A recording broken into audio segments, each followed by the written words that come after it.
बच्चों, सबसे पहले गोकुल सिंह स्मारक महाविद्यालय सुनावा प्रतापगढ़ की ऑनलाइन क्लासेस में आप सभी बच्चों का तहे दिल से स्वागत है। बच्चों, आज की मेरी जो क्लास है वो है बीएड चतुर्थ सेमेस्टर, बीएड फोर्थ सेमेस्टर, जिसका सब्जेक्ट है शिक्षा में लैंगिक मुद्दे एवं मानव अधिकार। और उसी सब्जेक्ट में मेरा जो टॉपिक है वो है लिंग का निर्धारण। मैं आपको बताने चल रहा हूँ बच्चों, डिटर्मिनेशन ऑफ सेक्स। लिंग का निर्धारण किस प्रकार से किया जाता है उसके बारे में आज मैं आप सभी से चर्चा करने चल रहा हूँ। इसलिए आज का मेरा जो टॉपिक है बीएड फोर्थ सेमेस्टर की क्लास में सब्जेक्ट शिक्षा में लैंगिक मुद्दे एवं मानव अधिकार में टॉपिक है बच्चों लिंग का निर्धारण, डिटर्मिनेशन ऑफ सेक्स। आइए हम आपको लेकर के चलते हैं आज के टॉपिक पर। सभी को पता है बच्चों कि मनुष्य तथा लगभग सभी उच्च वर्ग के जितने भी जानवर व पेड़ पौधे हैं वो दो रूपों में जन्म लेते हैं। याद रखिएगा, वो दो रूपों में जन्म लेते हैं, नर व मादा। पहला है नर, दूसरा है मादा। मनुष्यों में इन्हें स्त्री और पुरुष के नाम से जाना जाता है। नर व मादा को भाई पेड़ पौधे और जानवरों में नर व मादा के नाम से जानते हैं, और मनुष्यों में इन्हें स्त्री व पुरुष का नाम दिया गया है। स्त्री और पुरुष मनुष्य के दो लिंग हैं। स्त्री और पुरुष मनुष्य के दो लिंग हैं। और मैं आपको बता दूं बच्चों, ये पूर्णतः जो है एक जैविक प्रोसेस है, एक जैविक प्रक्रिया है। जीव विज्ञान की शब्दों में, बायोलॉजी के शब्दों में क्रोमोसोम्स या गुणसूत्र, याद रखिएगा आप सभी, बायोलॉजी में, जीव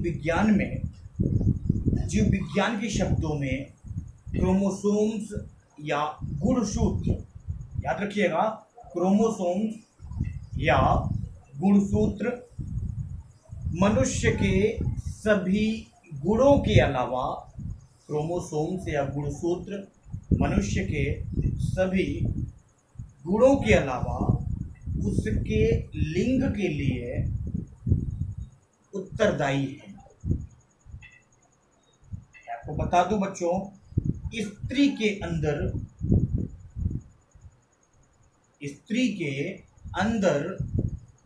समान लिंग गुणसूत्र युग्म पाए जाते हैं, जिन्हें XX, आपके सामने ये फिगर बना है, देख लीजिएगा, डायग्राम बना है। XX जिसमें स्त्री है और XY जो कि पुरुष में है। आपको बता दूं बच्चों, स्त्री के अंदर समान लिंग गुणसूत्र युग्म पाए जाते हैं, जिन्हें XX का नाम दिया गया है। और इससे ये होता है कि उसकी लिंग कोशिकाएं एक ही प्रकार की होती हैं। ये तो स्त्री की बात हो गई। आइए अब हम आपको पुरुष की बात लेकर चल रहे हैं। पुरुषों में भी दो प्रकार के लिंग गुणसूत्र पाए जाते हैं। याद रखिएगा बच्चों, पुरुष में भी दो प्रकार के गुणसूत्र, लिंग गुणसूत्र होते हैं जिन्हें एक्स वाई का नाम दिया गया है। आपके सामने देखा गया है, आप देख रहे होंगे, आपके सामने जो डायग्राम बना है, जो फिगर बना है, एक्स एक्स स्त्री और एक्स वाई पुरुष। बच्चों, पुरुषों में भी दो प्रकार के लिंग गुणसूत्र होते हैं जिन्हें एक्स वाई का नाम दिया गया है, और इससे ये होगा, इससे उसकी लिंग कोशिकाएं दो प्रकार की होती है। इससे उसकी भी लिंग कोशिका दो प्रकार की होती है। आधी एक्स गुणसूत्र वाली, याद रखिएगा, आधा जो है, हाफ जो है एक्स गुणसूत्र और आधा वाई गुणसूत्र। मैं आपको बता दूं, निषेचन की प्रोसेस के दौरान, जो निषेचन की क्रिया होती है, निषेचन की प्रक्रिया के दौरान स्त्री की एक्स, याद रखिएगा, स्त्री की एक्स और पुरुष की, याद रखिएगा, मैं आपको क्या बता रहा हूं बच्चों, निषेचन की प्रक्रिया के दौरान स्त्री की एक्स गुणसूत्र वाली कोशिका यदि पुरुष की एक्स गुणसूत्र वाली कोशिका से मिलती है, याद रखिएगा, अगर ये स्त्री वाली यक्ष और पुरुष वाली यक्ष अगर मिलेगी तो ध्यान दीजिएगा आप सभी, तो लड़की का जन्म होता है, क्योंकि एक्स एक्स स्त्री है। याद रखिएगा, मैंने पहले भी बताया है कि लड़की की अगर एक्स, एक स्त्री की अगर एक्स, पुरुष की अगर एक्स गुणसूत्र से मुलाकात होती है, मैच करती है, दोनों ये एक्स और ये एक्स आपस में मिलेंगे तो लड़की पैदा होगी। और यदि स्त्री की एक्स गुणसूत्र, भाई एक्स और एक्स मिलेंगे, एक्स स्त्री की एक्स पुरुष के, तो ये लड़की पैदा होगी। और अगर एक्स स्त्री की गुणसूत्र वाली कोशिका पुरुष की वाई से मिलेगी तो लड़के का जन्म होता है। याद रखिएगा, ये एक्स स्त्री वाली, ये पुरुष वाली एक्स, एक्स और एक्स मिलेंगे तो लड़की पैदा होगी, और ये एक्स और ये पुरुष की वाई मिलेगी तो एक्स वाई से लड़के का जन्म होगा। याद रखिएगा बच्चों, आपके सामने ये डायग्राम बना है, एक्स एक्स स्त्री, एक्स वाई पुरुष। आप देख रहे होंगे एक्स एक्स को दो पार्ट में, एक्स वाई को दो पार्ट में, X X X Y, X X X Y, यानी ये एक्स और एक्स, ये एक्स मिलेगा, एक एक्स स्त्री का, एक एक्स पुरुष का, लड़की पैदा होगी। एक एक्स स्त्री का और एक पुरुष का वाई जब टकराएंगे तो लड़के का जन्म होगा। याद रखिएगा बच्चों आप सभी। इसलिए देखा जाए तो लिंग निर्धारण एक पूरी तरह से अनैच्छिक प्रक्रिया है। इसमें किसी का कोई हाथ नहीं है। याद रखिएगा, इसमें किसी का कोई भी हाथ नहीं है। प्रकृति ने अपने नियमों के कारण अपने आप 50:50 का अनुपात निर्धारित कर रखा है, यानी 50 इधर और 50 इधर, यानी 50 और 50। ठीक है बच्चों, का ये अनुपात निर्धारित कर रखा है। मैं आपको बता दूं, सृष्टि को चलाने के लिए ये अनुपात जरूरी है। अगर ये अनुपात नहीं चलेगा तो सृष्टि उसी वक्त वहीं रुक जाएगी। सृष्टि को चलाने के लिए ये अनुपात भी जरूरी है, और दोनों का ही बराबरी का महत्व है। 50 इनका भी महत्व है और 50% उसका भी महत्व है। 50 स्त्री और 50 पुरुष, दोनों जो परसेंटेज हैं, तब जो ये दोनों आपस में मिलते हैं तब 100% बनता है। और मैं आपको बता दूं, 50% स्त्री का 50% पुरुष का ये जो अनुपात है वो दोनों बराबर है। ये बराबर का महत्व है दोनों का, लेकिन फिर भी समाज में, विशेषकर एशिया के देशों में, समाज में बालिकाओं को बालक से कमतर समझा जाता है। ये होता है कि लड़की है, कुछ नहीं कर पाएगी, इसलिए बालिकाओं को बालक से कमतर आंका जाता है। इस प्रकार लिंग के निर्धारण प्रक्रिया के आधार पर किया जाने वाला भेदभाव ही लिंगीय विभेद कहलाता है। यही है लिंग विभेद। तो मैंने आपको आज लिंग का निर्धारण के बारे में बताया।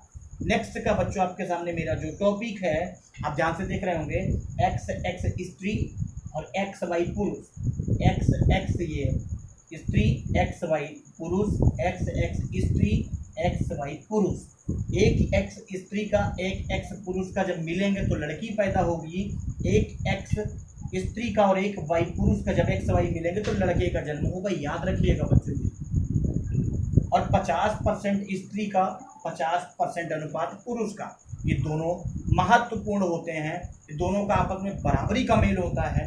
लेकिन फिर भी आज हमारे समाज में, आज हमारे देश में लड़कियों को लड़कों से कम आंका जाता है। ये होता है लड़के बहुत कुछ कर सकते हैं, लड़कियां कुछ नहीं कर सकती। ऐसा कुछ नहीं है। आप हर क्षेत्र में देखे होंगे लड़कियां लड़कों से बेटर काम कर रही हैं, लड़कियां लड़कों से 2 हाथ आगे चल रही हैं। हमेशा जब भी रिजल्ट आता है तब भी आप उठा करके पन्ना पलट लीजिएगा, इतिहास गवाह है कि लड़कियों का परसेंट ज़्यादा रहेगा, लड़कों का परसेंट पीछे रहेगा। इसलिए लड़कियों को कम तरह का नहीं जाना चाहिए। लेकिन ये समाज का ये विभेद है जो लड़कियों को कम तरह का जाता है। नेक्स्ट मेरा जो टॉपिक है वो है सेक्स की विशेषताएं। आइए, कैरेक्टरिस्टिक्स ऑफ सेक्स। आपके सामने देख रहे होंगे आप सभी बच्चों आपके सामने देख रहे होंगे कैरेक्टरिस्टिक्स ऑफ सेक्स, सेक्स की विशेषताएं। मैं आपको बता दूं बच्चों, सेक्स से संबंधित कुछ विशेषताएं निम्नलिखित हैं। जैसे कुछ ये प्रवृत्तियां हैं, हम आपको दिखाने चल रहे हैं, उनकी विशेषताएं हैं। जैसे पहला है सेक्स की स्वाभाविक प्रवृत्ति, दूसरा जैविक प्रवृत्ति, तीसरा लिंग भेद, चौथा सामाजिक प्रवृत्ति और पांचवा सांस्कृतिक रूप से अप्रभावित प्रवृत्ति। आइए हम आपको लेकर के चल रहे हैं। सबसे पहले कैरेक्टरिस्टिक्स ऑफ सेक्स, सेक्स की जो विशेषताएं हैं वो निम्नलिखित प्रवृत्तियों पर बांटा गया है। इसका पहला है सेक्स की स्वाभाविक प्रवृत्ति। मैं आपको बता दूं बच्चों, प्राकृतिक आधार पर सभी प्राणियों में सेक्स की प्रवृत्तियां पाई जाती हैं। सभी प्राणियों में सेक्स की प्रवृत्ति पाई जाती है और यह प्रवृत्ति स्त्री एवं पुरुष, चाहे वो स्त्री हो चाहे वो पुरुष हो, ये प्रवृत्ति दोनों में पाई जाती है। और इस प्रकार संसार के सभी नर एवं मादा जितने भी प्राणी हैं, उन प्राणियों में ये प्रवृत्ति विद्यमान होती है, स्वाभाविक प्रवृत्ति होती है, ये प्रवृत्तियां होती हैं। सेक्स प्राकृतिक, याद रखिएगा, सेक्स प्राकृतिक एवं मानवीय स्वभाव से प्रभावित होता है। सेक्स जो है प्राकृतिक या मानवीय, प्रवृत्तियां जो हैं वो स्वाभाविक है, प्राकृतिक हो सकती है, मानवीय, और सेक्स प्राकृतिक एवं मानवीय स्वभाव से भी प्रभावित होती है। दूसरा पॉइंट क्या है? जैविक प्रवृत्ति। आपको बता दूं बच्चों, याद रखिएगा आप सभी, सेक्स शारीरिक एवं जैविक प्रवृत्ति पर आधारित होता है। सेक्स जो है शारीरिक और जैविक प्रवृत्ति पर आधारित है।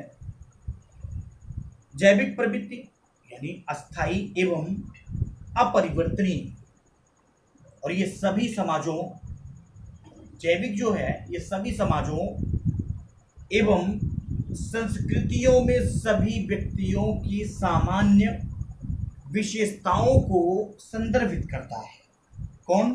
जैविक प्रवृत्ति।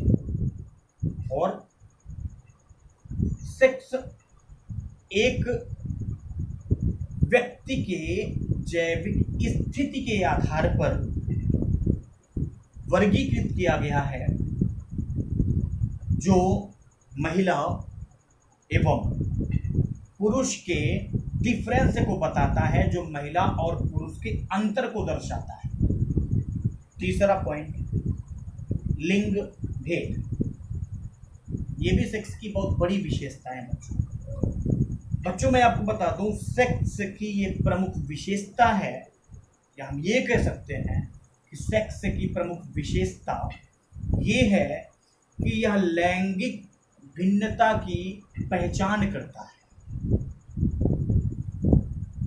ये भौतिक शरीर रचना विज्ञान के आधार पर लिंग का निर्धारण करता है। भौतिक शरीर रचना विज्ञान के आधार पर ये लिंग का निर्धारण करता है। इसके द्वारा एक निश्चित समय पर, याद रखिएगा, इसी के द्वारा एक निश्चित समय पर स्त्री एवं पुरुषों के बीच, एक निश्चित तिथि पर, एक निश्चित समय पर स्त्री एवं पुरुषों के बीच समानता व असमानता का प्रदर्शन करता है। समानता या असमानता प्रदर्शित करता है, उसको दर्शाता है, उसको बताता है।